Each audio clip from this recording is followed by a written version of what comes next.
உயிரிழந்த வாடிக்கையாளரின் வங்கிக் கணக்குகளை செட்டில் செய்வது தொடர்பாக வங்கிகளுக்கு ஆர்பிஐ புதிய உத்தரவை பிறப்பித்துள்ளது. உயிரிழந்த வாடிக்கையாளரின் டெபாசிட் லாக்கரில் உள்ள பொருட்களை கேட்டு குடும்பத்தினர் அல்லது நாமினிகள் விண்ணப்பிப்பது வழக்கம். அந்த விண்ணப்பங்கள் 15 நாட்களுக்கு பரிசீலித்து உரியவர்களுக்கு வழங்க வேண்டும்.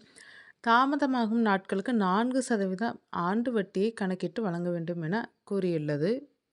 மத்திய அரசின் தொலைதூர மருத்துவ சேவைதான் இ-சஞ்சீவினி திட்டம். இதன் மூலம் நாட்டின் எந்த மூலையிலிருந்தும் தொலைபேசி, வீடியோ கால் அழைப்பு மூலம் உங்கள் நோய்கள் மற்றும் சிகிச்சைகள் பற்றி டாக்டரிடம் ஆலோசனை பெறலாம்.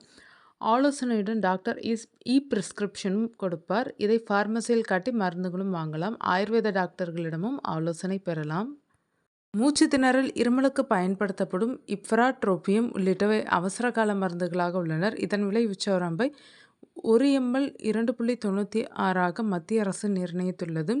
மேலும் பிபிக்கு பயன்படுத்தப்படும் சோடியம் நைட்ரோபரைஸ்ட் 1 ml 28.99, நெஞ்சுவலி சிகிச்சைக்கு பயன்படுத்தும் டில்டியோசம் 1 கேப்சூல் 26.77க்கு விற்பனை செய்ய கூறியுள்ளது. இதோடு 37 மருந்துகளின் விலையை குறைக்கவும் பரிந்துரை செய்துள்ளது.